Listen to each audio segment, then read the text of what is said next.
में आज जो बात होगी उस कंपनी का नाम है कंप्यूटर एज मैनेजमेंट सर्विसेज यानी कैम्प्स। अब जानते होंगे, अगर आपने म्यूचुअल फंड में अगर आप पैसा लगाते हैं तो डेफिनेटली इस प्लेटफॉर्म का नाम आपने सुना होगा। ये एक टेक्नोलॉजी प्लेटफॉर्म देने वाली कंपनी है।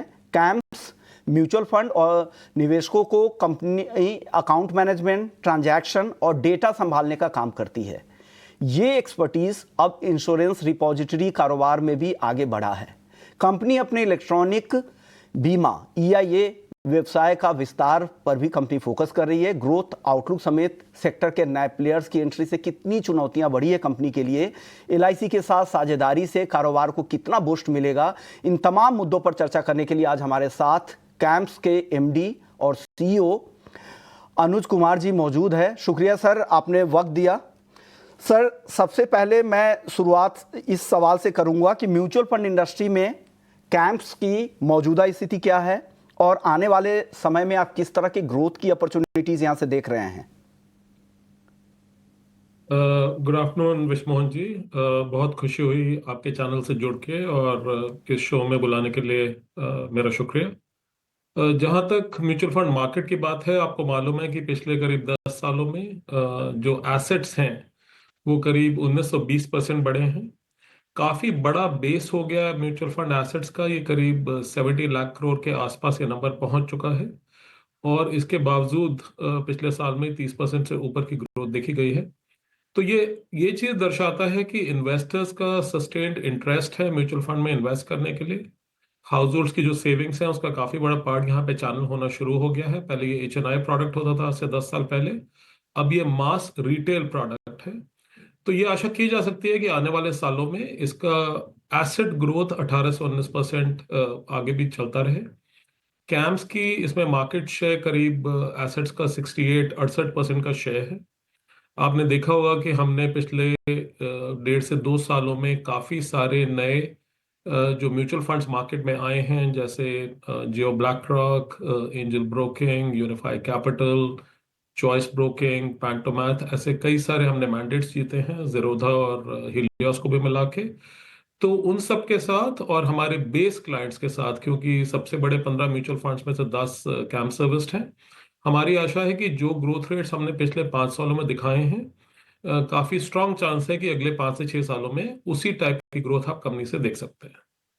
सर, एक सवाल मेरा होगा कि एसेट मैनेजमेंट कंपनी के साथ आप लोगों की जो पार्टनरशिप है वो किस तरह से डेवलप हो रही है, और दूसरा एक तो ये कि डिजिटल ट्रांसफॉर्मेशन और फिनटेक कंपनियां जिस तरह से बढ़ रही हैं, जैसे आप जिस तरह की सर्विसेज आप दे रही कि डायरेक्ट फंड खरीदने का एक्सेस और एक प्लेटफॉर्म के जरिए, इस तरह का एक्सेस आजकल बहुत सारी ऐसी फिनटेक कंपनियां हैं जो दे रही हैं। तो इस वजह से आपको कितना कंपटीशन मिल रहा है? हालांकि आपने कहा कि आपका मार्केट शेयर काफी अच्छा है, मजबूत है, लेकिन क्या आपको आगे चलकर इस अपनी स्ट्रैटेजी में बदलाव करना पड़ेगा क्या इस कंपटीशन को देखते हुए? हमारा जो मेन काम है वो MFRTA का है, और आप जानते हैं कि यहाँ पे सॉरी, हमारा जो मेन काम है वो म्यूचुअल फंड RTA का है, और वहाँ पे मुल्क में 2 ही प्लेयर्स हैं। हम हैं 68% के साथ, और जो दूसरा प्लेयर है उसके पास करीब 30% का शेयर है।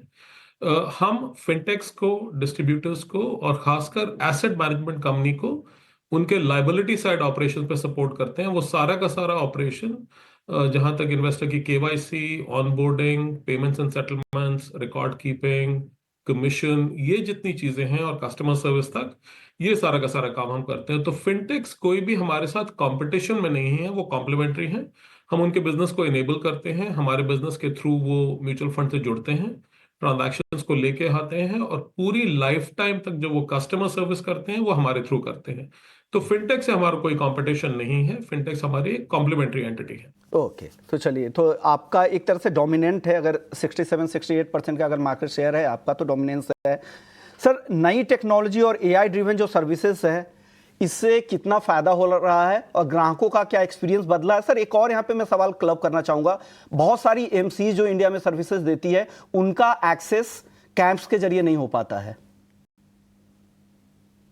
एक्चुअली अगर आप देखें तो इंडिया में 50% AMCs जो हैं नंबर के हिसाब से, और टॉप 15 में से 10 वो सारी की सारी कैंप सर्विस्ड हैं। अगर आप एसेट के हिसाब से देखें तो करीब 68% का एक्सेस कैंप्स के थ्रू ही होता है। पिछले 5 से 7 सालों में यहाँ पे डिजिटल और ऑनलाइन का बहुत ज्यादा पेनिट्रेशन हुआ है। 90% ट्रांजैक्शंस अब डिजिटली आते हैं, उतनी पेमेंट्स भी डिजिटली आती हैं, और काफी बड़ा हिस्सा केवाईसी का भी ई केवाईसी हो गया है। इसी तरह से काफी सारी सर्विसिंग ईमेल और चैटबॉट्स के थ्रू होनी शुरू हो गई है। तो एक बहुत अच्छा शानदार एग्जाम्पल है किसी भी फाइनेंशियल सर्विस सेगमेंट में जहां एक यूनिफाइड सर्विसिंग मॉडल है। दूसरा, आपने बात की एमएफ सेंट्रल टाइप प्लेटफॉर्म्स की। वो प्लेटफॉर्म्स आपको पता है कि दुनिया में इस टाइप के प्लेटफॉर्म्स अभी नहीं बने हैं, जहां आप एक सिंगल प्लेटफॉर्म पे जाके किसी भी एएमसी के साथ ट्रांजैक्ट कर सकते हैं, पोर्टफोलियो मॉनिटर कर सकते हैं, नॉन फाइनेंशियल ट्रांजैक्शन यानी कि चेंज ऑफ बैंक और उस तरह के बाकी सारे नॉन फाइनेंशियल ट्रांजैक्शंस कर सकते हैं। और एमएफ सेंट्रल अब बहुत सारी पार्टनर वेबसाइट्स और पार्टनर फिनटेक्स को एपीआईज के थ्रू कनेक्टेड है। तो ट्रैफिक एमएफ सेंट्रल पे भी आ सकता है, पर वो किसी भी प्लेटफॉर्म पे आ सकता है और सर्विसिंग वहां से होती है। तो अगर आप टेक्नोलॉजी के हिसाब से देखें तो ये एक बेस्ट इन क्लास मॉडल है। इंडिया में तो ऑब्वियसली ऐसा मॉडल किसी इंडस्ट्री में नहीं है, ऐसा यूनिफाइड मॉडल। और दुनिया में भी अगर आप देखेंगे तो इस टाइप के इंटीग्रेटेड मॉडल्स अभी नहीं बने हैं, और ये आप कई शोज में देख चुके हैं। तो उस हिसाब से टेक्नोलॉजी का डिप्लॉयमेंट बहुत स्ट्रांग है। और जहां तक आर्टिफिशियल इंटेलिजेंस और मशीन लर्निंग का हिसाब है, ये हर हिस्से में पेनिट्रेटेड है। चाहे हम एक फेस मैचिंग का एल्गोरिथम बना रहे हों, जहां पे हम आपका फेस आधार में जो फोटो है और अभी आपने जो लाइव फोटो दी है उसका कंपैरिजन और आपके अकाउंट सेटअप के बारे में हो, या हम मॉनिटरिंग कर रहे हों कि किस तरह का कंटेंट यूट्यूब पे तरह तरह के इंटरमीडियरीज डाल रहे हैं और उसमें कोई एक्सेसिव क्लेम तो नहीं है। और इस तरह के बहुत सारे एग्जांपल्स हैं जहां पे एआई का डिप्लॉयमेंट ऑलरेडी शुरू हो चुका है। ये पुरानी बात है, पिछले 2-3 सवाल साल है, से हो रहा वक्त है। कम है, इसलिए वो सवाल मैं आपके सामने रखना चाहूंगा कि एलआईसी के साथ जो आपकी जो अभी ये साझेदारी हुई है रिपोजिटरी सर्विसेज के लिए, ये कितनी बड़ी डील है और इससे क्या फायदा होगा आने वाले समय में आपको? इसको आप एक माइलस्टोन इवेंट समझ के चलिए कि अभी तक इंश्योरेंस रिपोजिटरी में एलआईसी ने एंट्री नहीं की थी। ये पिछले 10 साल से पुराना एक कॉन्सेप्ट है। एलआईसी ने काफी सोच समझ के ये तैयारी की है और उन्होंने हमारे साथ हैंडशेक किया है।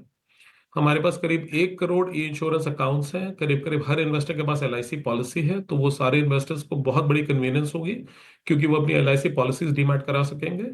और अगर आप बीमा सेंट्रल प्लेटफॉर्म को देखिए तो उसके through premium reminders, premium payment, claim filing, थोड़े टाइम में डिजिटल लोन्स अगेंस्ट इंश्योरेंस, ये सारी चीजें आपको करीब 1 साल के अंदर, इसी साल के अंदर दिखाई देनी शुरू होंगी। तो एक अनप्रेसिडेंटेड कन्वीनियंस शुरू होगी और बाकी सारी इंश्योरेंस कंपनीज भी इसको जल्दी अडॉप्ट करेंगी।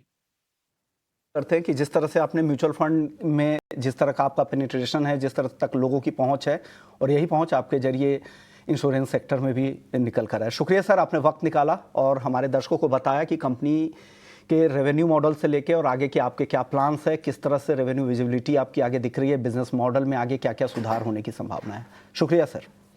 शुक्रिया।